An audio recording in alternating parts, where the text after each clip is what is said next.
queria estar te convidando essa noite, os nossos irmãos que estão em casa também, que a gente vai estar participando hoje da celebração do Memorial da Ceia do Senhor. Mas a gente vai estar pensando antes aqui, a gente vem falando sobre parábolas, e daqui a pouquinho eu vou estar lendo um texto, logo após eu fazer uma pequena introdução aqui. Então a gente já vem há um mês falando sobre as parábolas dos evangelhos, parábolas que foram escritas pelos evangelistas, que dentro da leitura deles foram parábolas citadas por Jesus em ocasiões determinadas. E a parábola nós sabemos que é um tipo de linguagem figurada, em que se fazem comparações. Do grego, a palavra grega parabolê significa exatamente isso, pôr lado a lado ou fazer comparações. E essas parábolas de Jesus, segundo o autor, ele vai dizer que é uma forma concreta e dramática de linguagem teológica que força aquele que ouve você a uma reação. Então, não é um conto qualquer, não é uma questão, de um verso ou de uma história, mas ela tem uma finalidade, que às vezes ela passa pela moralidade, mas principalmente pela espiritualidade cristã, para que force você, através dessas comparações, desses relatos, dessas histórias, das parábolas, você possa se colocar na mesma condição e falar quem eu sou nessa parábola e o que ela está dizendo para mim e como eu devo me comportar adiante disso. As parábolas foram um dos principais métodos utilizados por Jesus. 1/3 de tudo aquilo que Jesus ensinou, ele fez através desse instrumento, das parábolas. E de regra, a gente vai perceber que as parábolas são dirigidas àqueles que se consideravam justos. Então, na maioria das vezes que Jesus ele colocava as pessoas colocava uma história lado a lado com uma realidade, ele estava querendo advertir, admoestar, chamar a atenção de religiosos da época.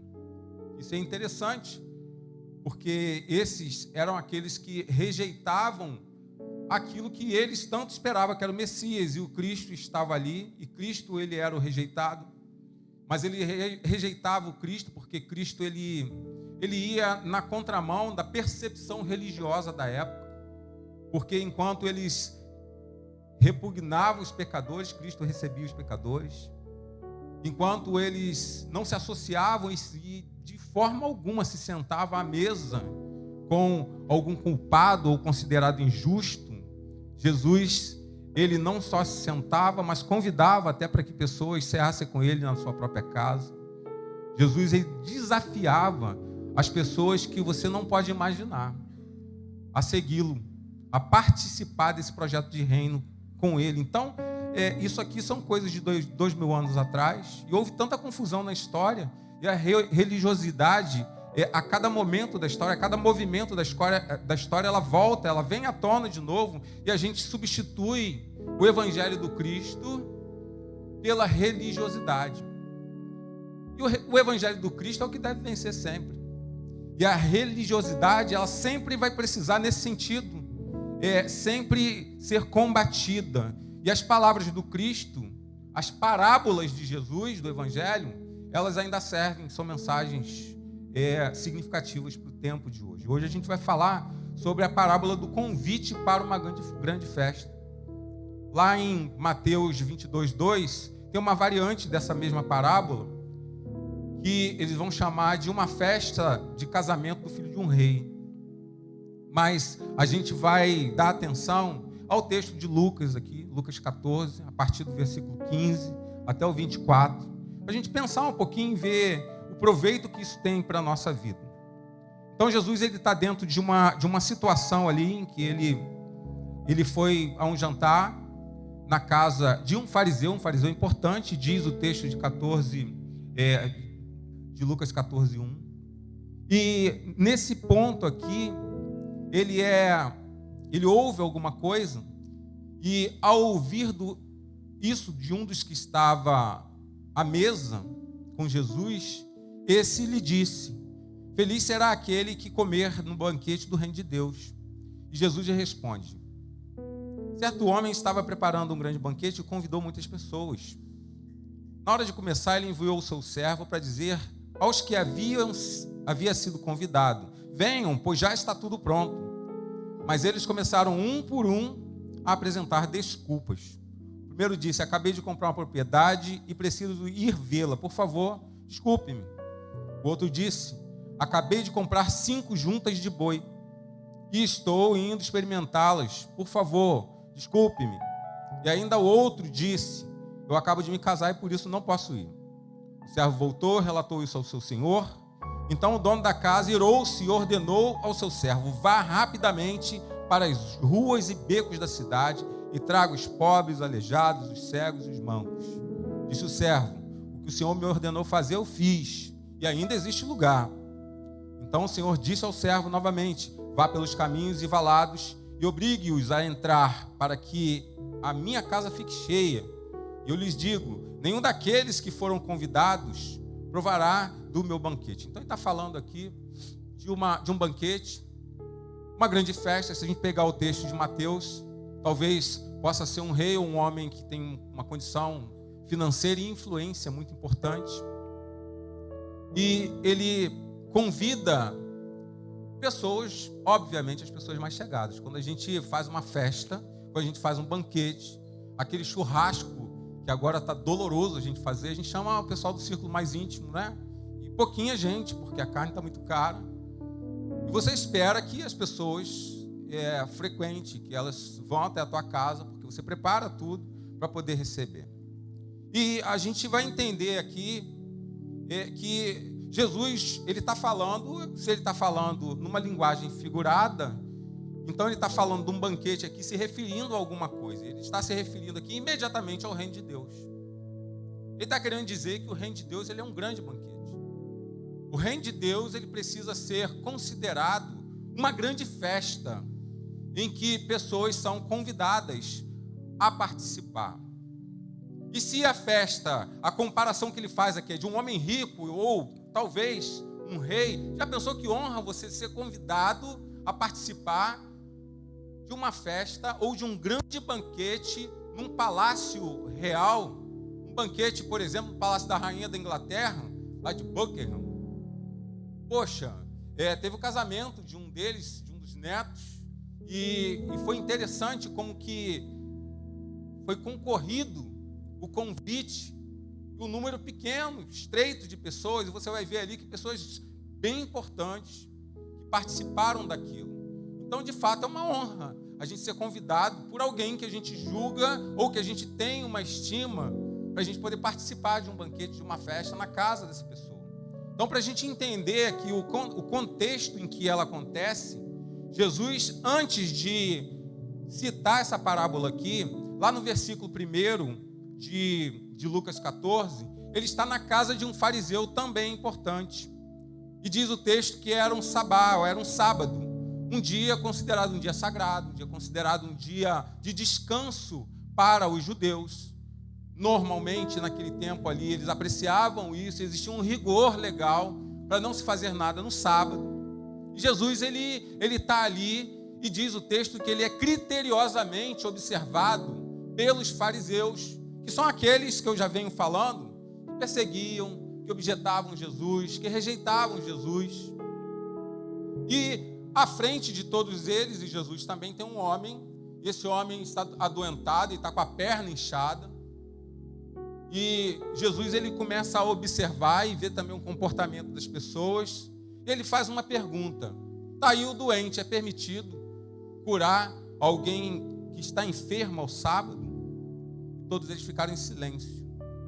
Mas Jesus, aonde ele chega, eu já falei aqui também, ele é um provocador de vida. Aonde ele chega, ele quer mudar a realidade. Jesus, ele não entra em nenhum lugar sem uma intenção que não seja mudar a realidade, transformar pessoas. E principalmente, ele sair dali deixando vida. E no caso aqui do seu ministério terreno, a demonstração do poder e da compaixão dele se dava através de milagres, de cura. Então ele chama ali para si essa responsabilidade da compaixão, e Jesus vai e cura aquele homem, e em seguida ele começa a falar sobre verdades do reino de Deus. Ele começa entrou num debate com os fariseus. aqueles que são comuns, que a gente sempre fala aqui na igreja. Enquanto eles eram meticulosos com relação à lei, Jesus estava querendo estabelecer princípios maiores, princípios de justiça, de misericórdia, principalmente de amor a Deus, e um amor a Deus que se projeta no seu semelhante. E ele está tentando, dentro desse contexto, fazer com que esses homens religiosos, que poderíamos dizer a igreja da época, eles queriam preservar como sendo o melhor de Deus. E Jesus fala, peraí, o melhor de Deus não é isso, porque existe um reino que parece que é desconhecido por vocês, e é desse reino que eu estou pregando, é isso que eu estou apresentando. E no debate ele aconselha esse fariseu anfitrião, o dono ali da casa em que ele está nesse primeiro momento, e ele diz assim lá no verso 3, não dê banquete esperando algo em troca, mas quando você der um banquete, convide os pobres, os aleijados, os mancos, os cegos, porque feliz será você, porque estes não têm como retribuir. E na maioria das vezes que a gente percebe, principalmente dentro de um campo de muito poder, de interesse político, por exemplo, os banquetes, as escolhas dos convidados são estratégicas, porque parece que existe uma manipulação de interesse ali. Agora, quando tu chama alguém que não pode te oferecer absolutamente nada, você está despido de interesse com relação ao seu convidado. E era isso que Jesus estava querendo estabelecer ali. Tem gente que poderia estar participando, então faz um banquete para essas pessoas também, sem interesse algum, até porque, muito provavelmente, ali eles tinham interesse no Cristo, o interesse em colocar o Cristo numa sinuca de bico em contradição, para poder acusar ele de romper com o judaísmo, ou de blasfêmia, o que vai acontecer um pouco mais lá na frente. Então Jesus, ele manda essa aqui para eles, e dentro desse contexto, um dos presentes, aí entra já no ambiente da parábola, ele diz lá no versículo 15 de Lucas 14, feliz, a palavra feliz aqui é bendito, ou bem-aventurado, é Macários lá em grego, é feliz, mas é uma felicidade de plena abundância, é uma felicidade que ela não está apegada a coisas, mas é algo que flui, independente daquilo que é externo. Feliz será aquele que comer do banquete do reino de Deus. E Jesus responde com a parábola. Ele vai dizer, certo homem, que é esse aqui, que convida, um homem rico ou um rei, estava preparando um grande banquete. Esse grande banquete significa mega, no texto é isso mesmo. Então, mega banquete para as circunstâncias, ali para o padrão camponês ali da época. Era algo grandioso, um grande banquete, e convida muitas pessoas. O convite aqui ele foi feito antecipadamente, como a gente faz hoje. Eu lembro quando eu era um pouquinho menor, um pouco menos de idade, a gente convidava alguém para casamento e a gente convidava um número indistinto de pessoas. Era 5, 6, 7 famílias, era um negócio que criança, eu nunca comia coxinha, pastel, refrigerante, porque era impossível você conseguir, era uma agregação de pessoas ali. Mas hoje não, hoje está muito dentro desses limites aqui, porque o dinheiro está curto, o salão de festa é caro, o buffet, às vezes ele é caríssimo, tem gente que casa aí, 10 anos depois está pagando boleto ainda do casamento. Está pagando ainda, Cris? Não, né? Balançou ali. Mas às vezes é assim, tem amigo que, quantos anos de casado? Quase bodas já de papel, e está pagando ainda, todo enrolado.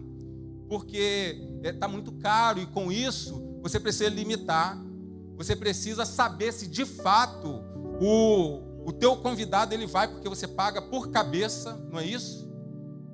Então você vai mesmo, você faz o convite, depois você fala, confirma. Se a gente pensar nesse ambiente aqui, também acontecia a mesma coisa.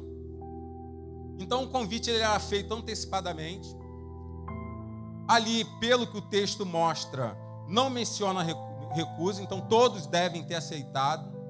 E lá no versículo 17 ele continua, mas na hora de começar, ele envia o seu servo justamente para isso, para dizer aos que haviam sido convidados, venham, pois está tudo pronto, para poder fazer essa confirmação. Tão diferente da gente, mas a exigência da confirmação era um costume, por quê? É um tempo que não tinha geladeira. É um tempo que não tinha relógio. É um tempo que você precisava saber o número de convidados para saber se você ia matar uma galinha só para 2, 3 pessoas, se ia matar um pato para 4, um cabrito para 10, né? um bezerro para um pouco mais, um número maior de pessoas, 50, 70. É algo muito parecido com o que acontece lá no Acre. Então lá eles têm animais que eles, vez por outra, consomem, mas para eles não é vantajoso matar, por exemplo, um bezerro ou um cabrito, porque uma comunidade em que existem 6, 7 pessoas ou uma casa, matar um cabrito é muito, não tem geladeira, não tem como guardar, não dá para salgar, o dinheiro lá é curto, então eles matam aquilo que pode comer. Matar uma galinha todo dia é prejuízo demais, vai ter que ter, né, um aviário inteiro lá para todo dia você conseguir consumir. Então é melhor preservar a galinha e comer só o ovo que ela coloca. E quando alguém chega lá, alguém assim mais ilustre e tal, eles dão um frango.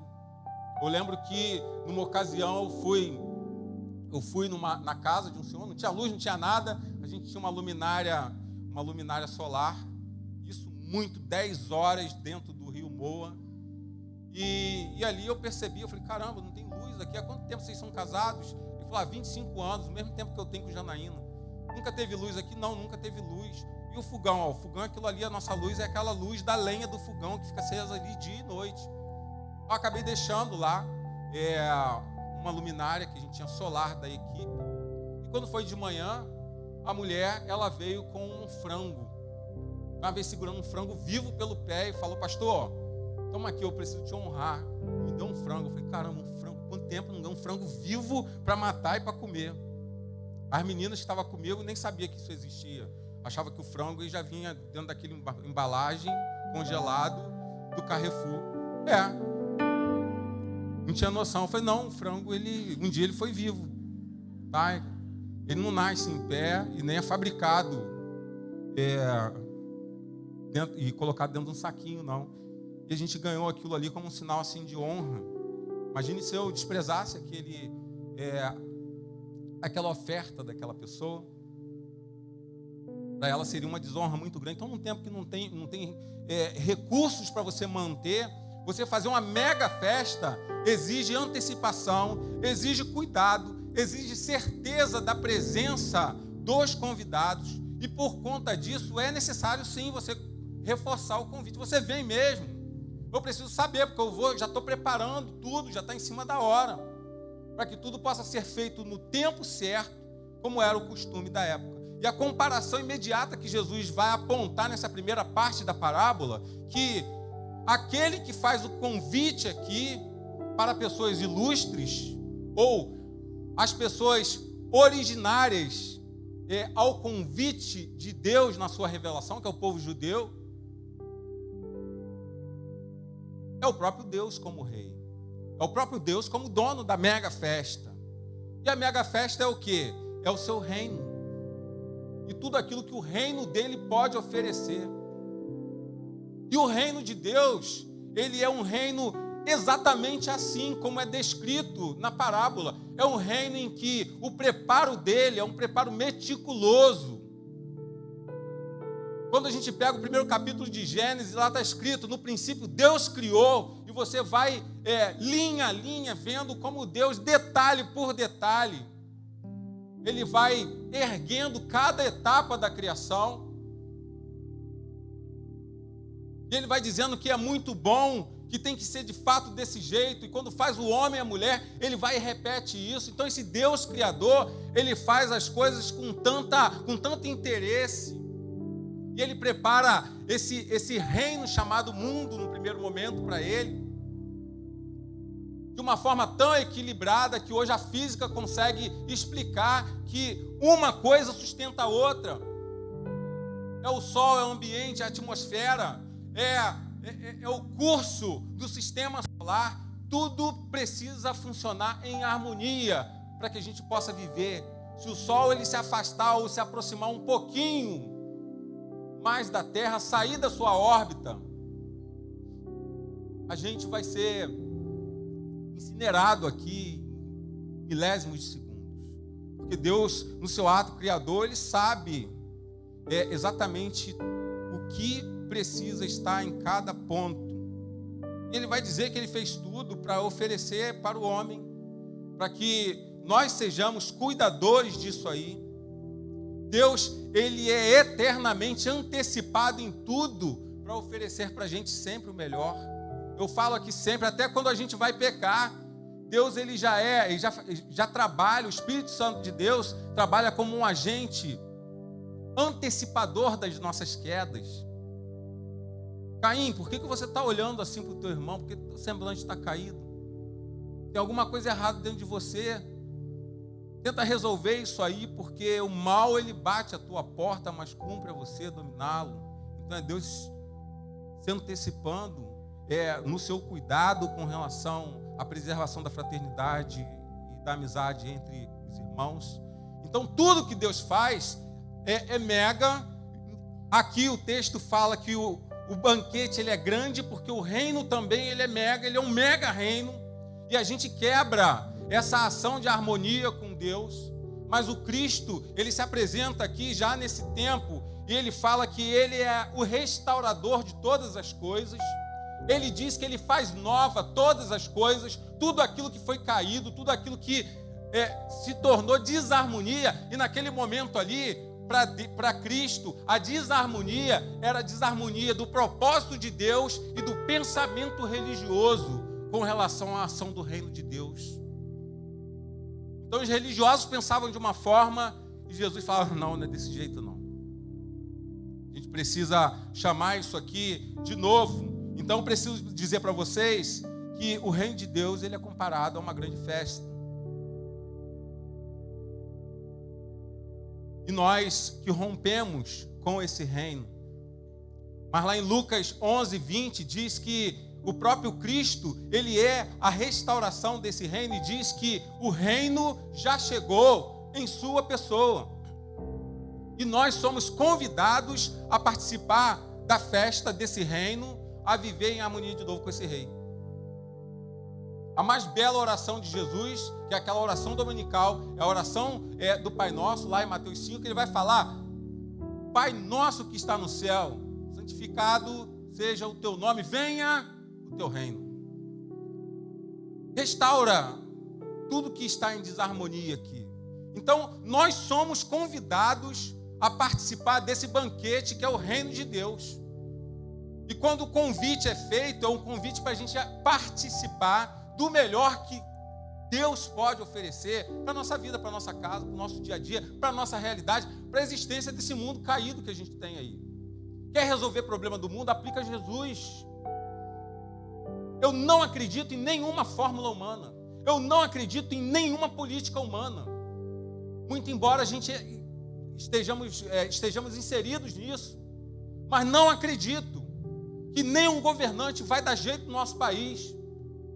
O que pode dar jeito é um coração de amor que vem do próprio Cristo. Isso não tem a ver com confissão religiosa de um ou de quem quer que seja, que esteja ou não no poder. Isso tem a ver com a realidade do Cristo aplicada na realidade existencial do mundo que a gente vive. E o quê? Qual é a realidade que a gente espera? É que o reino venha. Assim como é no céu, assim como está no coração de Deus, aconteça entre nós. Aconteça na nossa casa. Então, a gente vai observar aqui, já num primeiro momento, que Jesus Cristo está querendo apontar para esses homens que, o que vocês pensam que é reino não é reino. A esperança messiânica que vocês têm de um restaurador terreno de todas as coisas, isso não vai acontecer, porque o reino já chegou. E já falou anteriormente aqui, o reino de Deus já está entre vós, e vocês não conseguem perceber, e ele era o próprio reino, e vocês continuam rejeitando e buscando soluções em outras coisas. O reino de Deus é um grande banquete, e todos somos convidados a participar desse reino. A parábola ela vai avançar. E aqui ela entra numa segunda fase, que é a fase das desculpas daqueles que são convidados para participar desse reino ou desse banquete da parábola. Mas eles acabam ficando de fora, porque eles rejeitam. Então ele vai dizer lá no versículo 17, vai e diz para os convidados que tudo já está pronto. Então o salão está arrumado, a carne já está temperada, eu já sei o número de pessoas que vão vir, já matei já aquilo que seria suficiente para atender a demanda aqui, o vinho está preparado.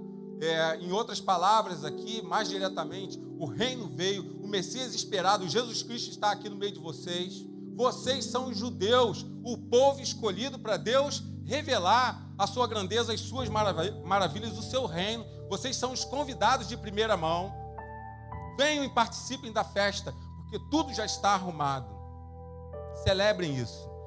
Mas tem uma invertida aqui novamente no texto, e o versículo 18 vai dizer que, muito embora a festa fosse mega, de um grande rei, ser convidado para ela era uma situação de honra.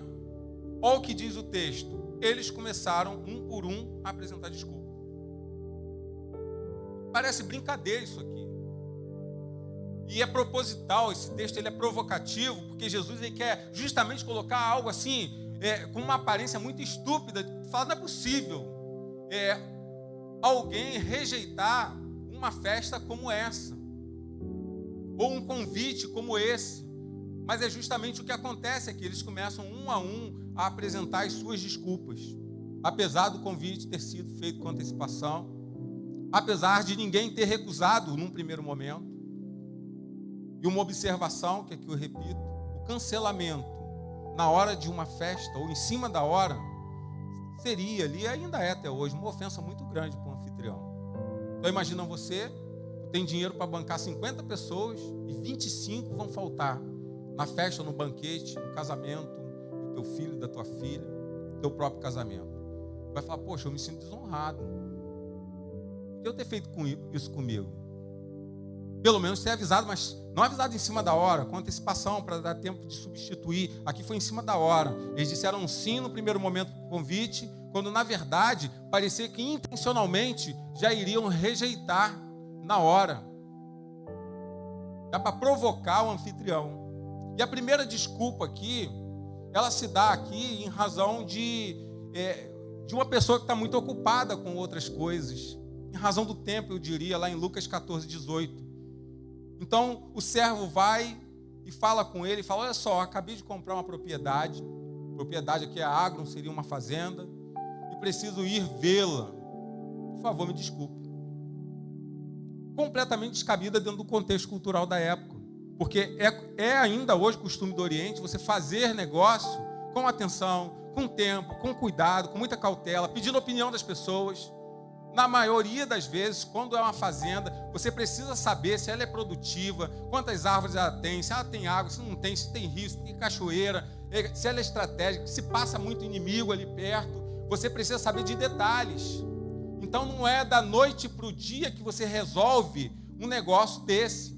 Mas ele diz aqui que ele não tem tempo porque ele acabou de comprar uma propriedade, como se a propriedade fosse voar, fosse sair daquele lugar. E eu preciso ir vê-la. Então ele troca o tempo, que seria um tempo dedicado, algumas horas, ao banquete do rei, para dedicar a coisas que ele poderia fazer depois. Aí eu acho que nesse ponto já dá para a gente trazer aqui para a nossa realidade. Quantas vezes você troca realidades do reino, não é o fato de vir para a igreja só isso, domingo ou numa quarta-feira, EBD, não, mas chamados importantes do reino, para você poder fazer aquilo que tem relevância para a transformação do mundo, a transformação de vidas, porque você diz que não tem tempo, porque está ocupado demais para fazer outras coisas que você poderia fazer depois, amanhã, outro dia. Mas não, a tua desculpa naquele momento é que aquilo é urgente. Então você inverte essa prioridade de urgência e o reino, ou o tempo dedicado a ser dedicado ao reino, ele se torna menos precioso em razão do tempo de qualquer outra coisa. Se você pensar bem, fala, puxa, eu poderia fazer depois, eu poderia me dedicar a isso depois. E às vezes o negócio é tão bacana, eu não fico fuçando nem vigiando na internet, mas as pessoas vão, sou pastor da igreja e tal, me coloca como seguidor lá e daqui a pouco bate na minha timeline. Eu sou antigo, é timeline ainda, é Facebook. Se tivesse Orkut, seria Orkut ainda. Mas bate lá, pô, ele falou que ia vir, não veio, é uma situação importante, que às vezes a gente até precisava, ato falho. Aí está o bonitão, né, na academia, aqui ó, no bíceps. Está pago hoje. Eu falo, safado. Eu carregando caixa no abraço sozinho. Uma urgência aqui de amor com as pessoas, uma dificuldade que às vezes a gente tem. Eu fiz aqui uma observação aleatória, tá? Esse fato não existe, esse é um exemplo de ficção. Senão vocês vão imaginar quem é o Cid, que está ali, não é o Cid. Tá? O Cid, ele é top. Dizem até que o Cid é meu sósia. Tanto é que ele pregou domingo passado e todo mundo pensou que fosse eu. O pastor só estava um pouquinho mais baixo. Eu falei, não, mas não era eu, não era o Cid. Cid, ele é o maior distribuidor de esperança das ruas. Eu chamo o Cid, está lá. Semana passada, a gente foi um dia desse aí. Acabaram as refeições dentro assim, num local só, 75 refeições, faltaram 20 pessoas, e chegou um cara, pô, estou cheio de fome, não comi hoje e tal. Aí o Cid, poxa, meu amigo, mas não perde a esperança não, que terça-feira que vem a gente traz uma quentinha para você. Eu falei, Cid, o que ele vai fazer até lá? Vai hibernar? Ele falou, pô, tinha que dar algum tipo de esperança para o rapaz. Eu falei, pô, pelo amor de Deus, né? Tá, falei, Cid, não aguentei.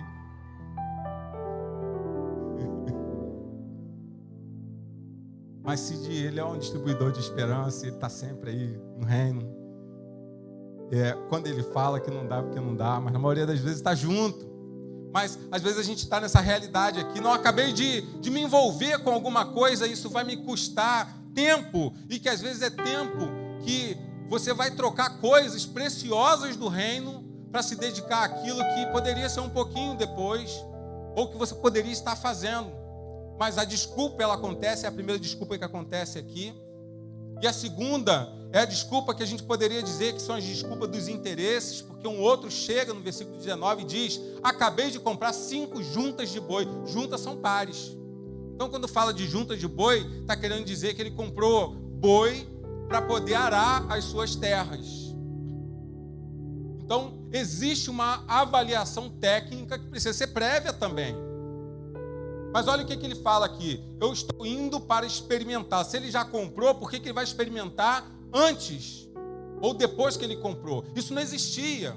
Por isso que eu digo que as desculpas aqui, elas são bem absurdas no texto, para poder mostrar os absurdos que às vezes também cometemos nas desculpas que damos a respeito do reino de Deus. Então ele vai dizer aqui que eu estou indo experimentá-los, ou pôr à prova, ou testar. Por favor, me desculpe. Então ninguém ali compraria um boi para arar a terra antes de experimentar, mas nesse caso inusitado aqui, ele comprou primeiro e depois, justamente à noite ou à tarde, que era o horário que acontecia as ceias, ele ia experimentar. Se a cidade fosse pequena, quando alguém quisesse vender uma junta ou um par de boi para arar a terra, ele fala, olha só, eu vou estar arando terra aqui tal hora, você chega aqui ou em tal momento, que você vai ver e você vai experimentar para ver se serve ou não para você. Ou no mercado existia um espaço também público, segundo comentaristas, que os bois destinados ao arado, eles ficavam ali expostos, trabalhando, e você experimentava ali e fala, vou comprar. Que não é o caso desse aqui. Então ele poderia fazer isso a qualquer momento, porque boi também não é sair correndo. Vocês já tinham dinheiro para comprar, então é uma outra desculpa que não vale a pena ser considerada aqui, porque ele vai colocar os seus interesses. A demonstração dele é de que ele está mais interessado em qualquer coisa fora o convite do rei para a festa do reino. E novamente isso é uma realidade nossa, porque dia a dia a gente fica trocando Cristo por cachorro quente.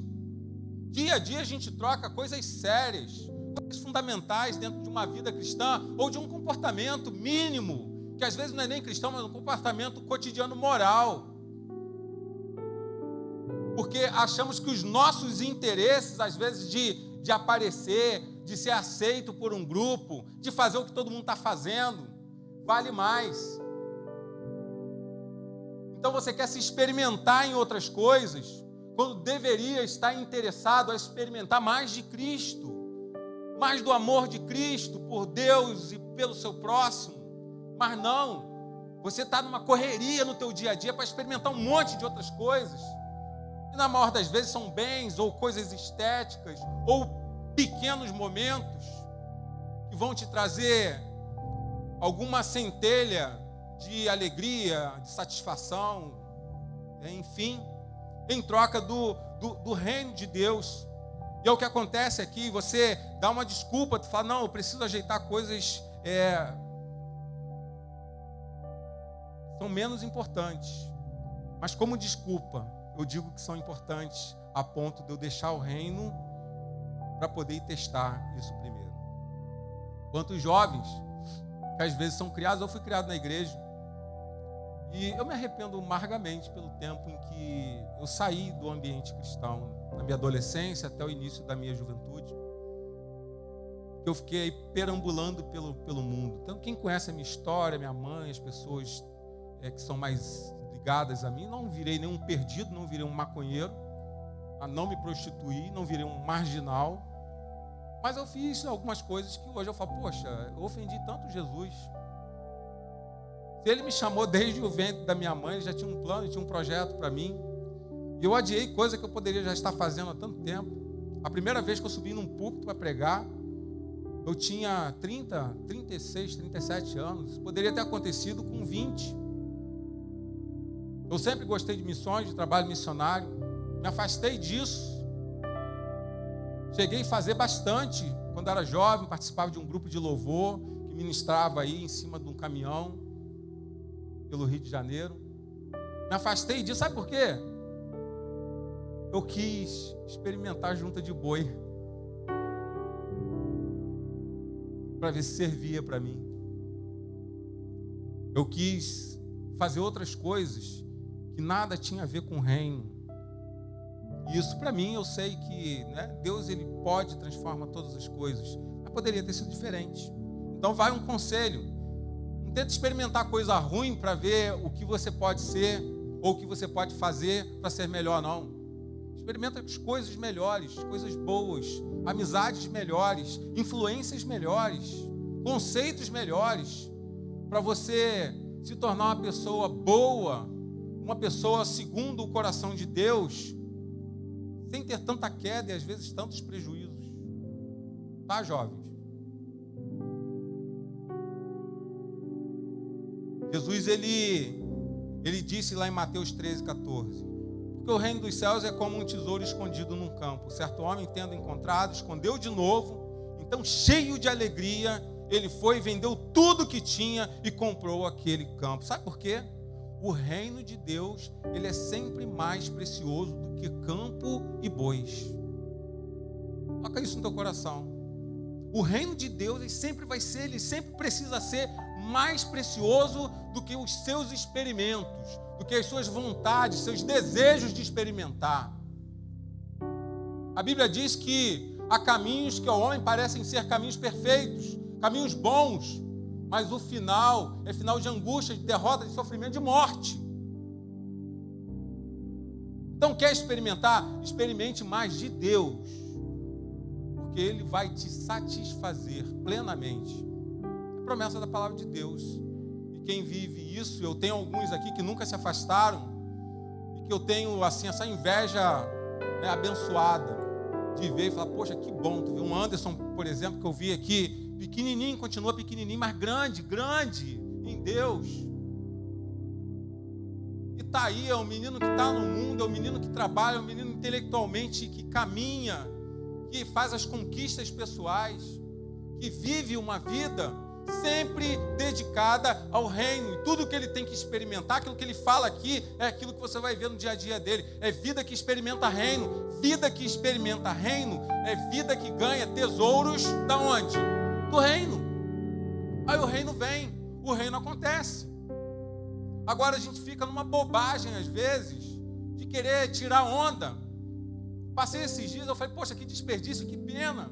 O menino, ele sai do ônibus da Liberdade, deve ter uns 13, 14 anos, e com um cigarro desse tamanho. Eu falei, caramba, por que esse menino já está assim? Daqui a pouco vai se tornar um viciado. E essa influência leva a outra, que leva a outra, que leva a outra. Daqui a pouco ou está na rua, ou está preso, ou está drogado, ou está precisando fazer um trabalho. Os nossos irmãos sabem como é que isso é sofrido, de recuperação, para poder sair de um lamaçal que um dia escolheu entrar, escolheu experimentar. O reino de Deus sempre será mais precioso do que campos e bois. Amém. A terceira desculpa aqui vem de um problema de família, de um recém-casado. E lá em Lucas 14, 20, ele vai dizer assim, porque um outro falou, eu acabo de me casar, por isso eu não posso ir. Ser mais seco e não pede desculpa. Ele fala, não posso ir. Então, um casamento para mim é importante, tudo bem, era um fato mesmo importante. Aqui, dentre os três, seria uma justificativa das mais relevantes. Só que um casamento, principalmente dentro do ambiente judaico, ele não acontece da noite para o dia, e também é planejado. Tem toda uma preparação. E pede, é dote, e às vezes é o pai que oferece. Então, é um critério, de estrutura familiar diferente desse que a gente vive hoje. Então, tudo exige uma preparação até o dia do acontecimento. Então, se ele sabia da impossibilidade de participar da festa, por que ele aceitou o convite? O motivo pode ser justo, mas há desonestidade na aceitação e na negação posterior. E isso acontece às vezes com a gente também. Você no ímpeto, ou você na alegria, você na emoção da igreja, do louvor, das coisas que acontecem aqui, da menininha bonita que você vê ali, e tu fala, poxa, é interessante isso, né? Porque o camarada, ele começa a gostar de uma menininha na igreja, geralmente é homem, eu vou tacar pedra neles mesmo. Aí tudo que você chama, ele primeiro vai olhar lá no status, no perfil, sei lá, no grupo, para ver se a menininha levantou a mão. Levantou a mão e falou, opa, tô também. O cara, ele vira um crente sem igual. Ele está em todas que a menina está. O motivo é até relevante. Ele está porque a menina está. Mas comparado à razão maior, que é estar a serviço do reino, ele é um falsário aí, não é? Na verdade, ele não está sendo sincero nas suas intenções. Então, esse aqui ele sabia que tinha um casamento, ele aceita, mas depois ele vai e rejeita, parece que faz algo proposital. E a família, no caso dele ali, se torna um impedimento para ele frequentar, para ele participar do banquete do reino. A gente sempre fala, porque a família é em primeiro lugar, e a família precisa ter uma certa prioridade, mas eu entendo que isso vai ser muito relativo, porque em primeiro lugar para mim está aquilo que Deus preparou para mim e para Janaína. Então é nele que eu vou buscar as razões da minha família. Então Deus tem que estar em primeiro lugar também. Agora, algumas circunstâncias particulares, obviamente, a minha família vai ser colocada como prioridade. Se é algo que eu vejo que o momento é da minha família, eu vou me dedicar a ela, mas por Deus em mim, apontando que esse é o momento. E não eu trocar uma coisa pela outra, porque não tem como trocar. Por mais que eu ame, por mais que eu queira, não tem como eu trocar, porque a Janaína não vai me levar para o céu. Ela foi a pessoa que agenciou como mulher na minha vida, o meu reencontro com Cristo, meu retorno para Jesus. Há uma gratidão espiritual que eu tenho com ela, mas ela não é quem media a minha salvação, é Jesus Cristo. É só o Cristo. Então, primeiro é Ele, porque é Ele que cuida da minha eternidade. Mas aí sim, se eu sigo Ele de todo o meu coração, com toda a minha força, com toda a intensidade do meu ser, eu tenho certeza que o tempo todo Ele vai dizer para mim, submeta a ela, caminha com ela, respeite, não guarde os seus próprios interesses, faça esse amor em exercício fluir. O amor é orgânico, né? O amor é algo que é vivo. tudo que é orgânico, ele precisa ser alimentado, retroalimentado. Então o amor, ele precisa ser exercitado, senão ele vai acabar, é um ponto de vista. A mais bela instrução de amor que a gente encontra na Bíblia não vai ser entre patriarcas e suas mulheres, não vai ser relação de Davi com suas mulheres ou com Batseba, vai ser aquilo que Paulo fala a respeito do amor pelo outro, que vai incluir relações conjugais também. O amor não é barulho, o amor não guarda os seus próprios interesses, o amor ele é paciente, o amor tudo crê, o amor tudo sofre, o amor tudo suporta. Quando essa qualidade de amor, e você vai ver que é amor de ação, o verbo aqui é sempre de ação. Se esse amor ele acontecer, o amor conjugal, o amor relacional, o amor da família, ele sempre vai existir. Mas vejam bem, a prioridade, ele nasce no coração de Deus, ele entra no coração dos pares. E se os pares aceitarem essa caminhada, esse amor permanece.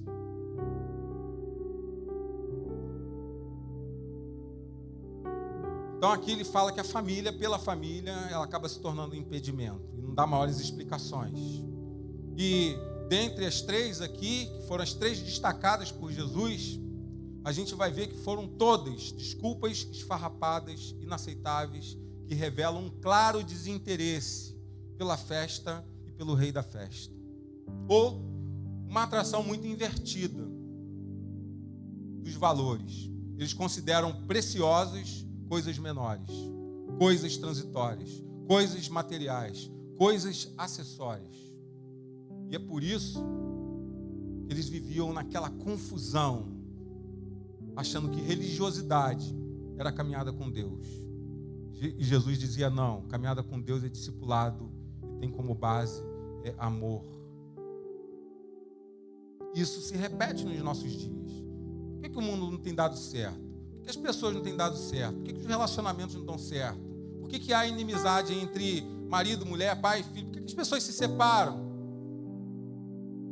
Porque nós somos convidados a participar do banquete do reino, e o banquete do reino tem alimentos para cada situação específica, para nutrir a nossa existência, a nossa vida, mas a gente rejeita esse alimento, a gente quer se alimentar de outras coisas, a gente quer experimentar outras coisas.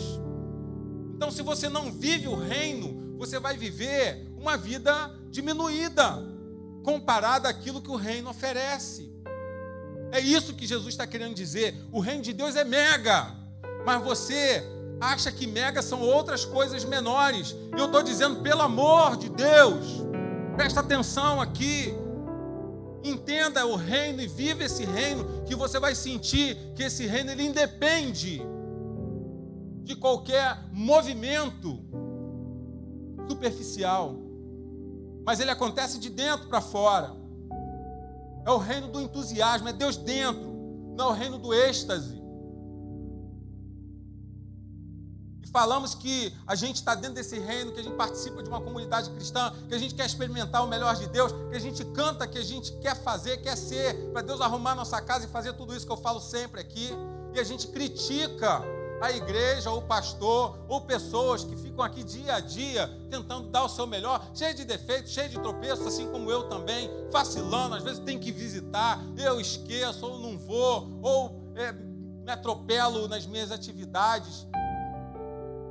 Mas dentro do meu coração, um coração de amor, um coração que quer acertar, um coração que quer caminhar, mas há sempre alguém que diz que está dentro e critica aqueles que estão dentro, ou critica aquilo que está acontecendo, mas não se envolve com a crítica que estabelece, ou que faz, ou que tece. Quando a gente é convidado a comparecer à festa, ou ao banquete do rei, ou ao reino do rei,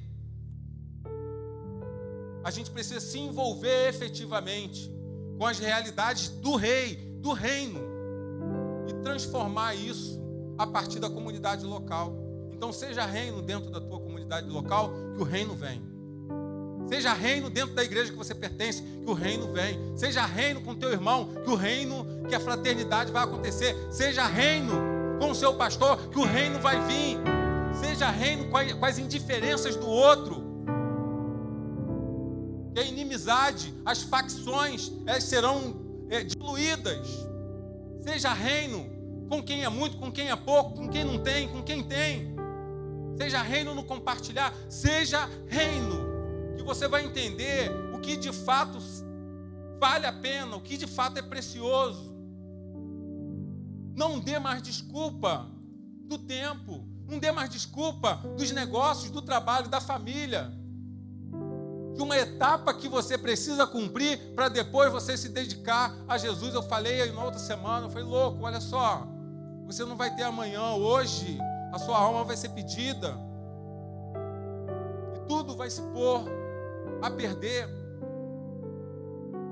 Que tristeza, essa menina que morreu. Eu não conheço a menina, eu não gosto de música universitária sertaneja, mas fiquei com uma tristeza profunda, sem conhecer.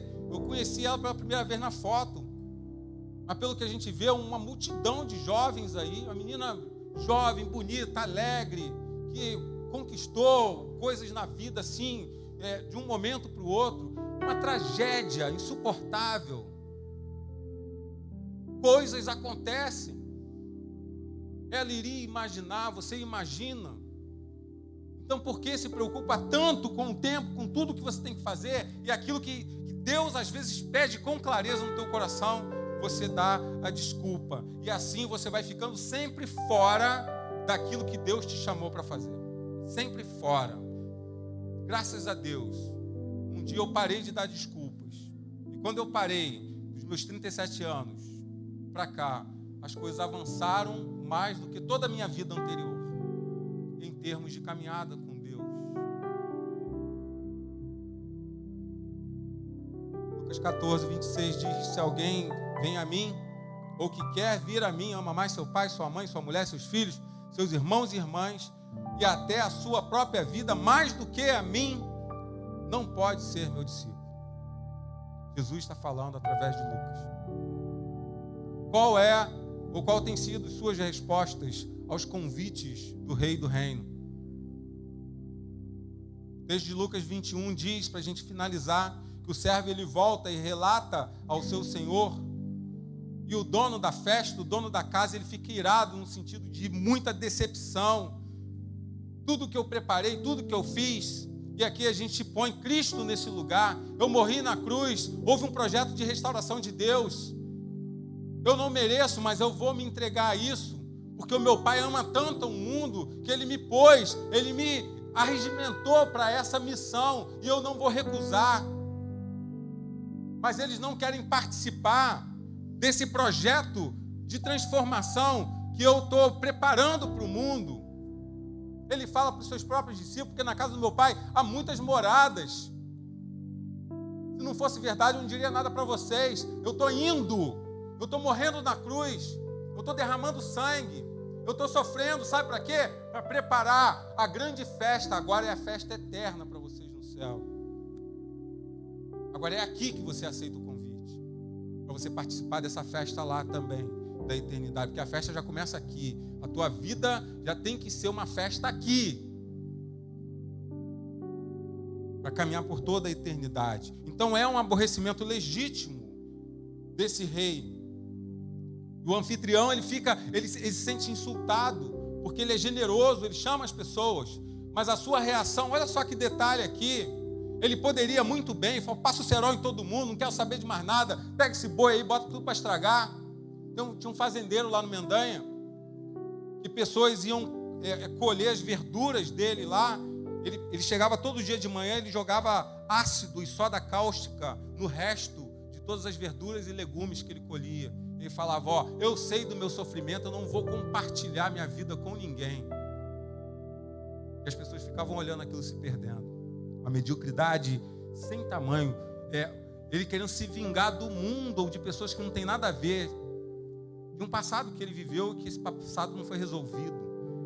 A reação desse anfitrião poderia ter sido igual, e ele ser reativo de forma negativa a isso, mas a reação dele é a reação da graça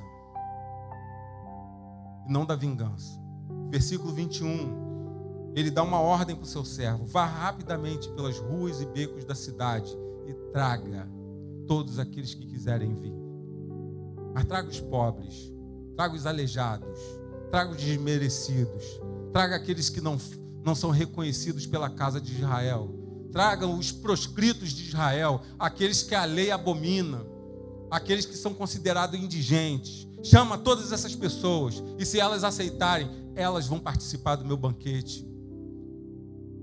E lá em 1 João ele vai falar, porque eu vim para esse povo, de primeira mão, o povo originário da revelação. Foram vocês, judeus, vocês, fariseus, mas vocês me rejeitaram. Mas todos aqueles que quiserem me aceitar, eu vou considerá-los filhos de Deus, independente de situação.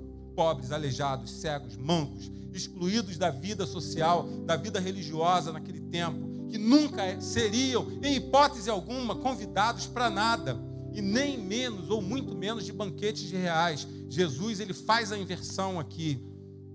Ele fala, os convidados originais, os judeus, ficarão de fora, os rejeitados estarão dentro. E é isso que vai acontecer. E lá em Lucas, no versículo 22, ele disse ao servo, o que o Senhor ordenou foi feito, e ainda há lugar. Vai então pelos caminhos e valados e chama mais gente, porque eu quero todo mundo aqui agora. Jesus estende naquele momento ali, nesse momento dessa parábola, Jesus ele está estendendo o reino dele, dos judeus, para toda a gente.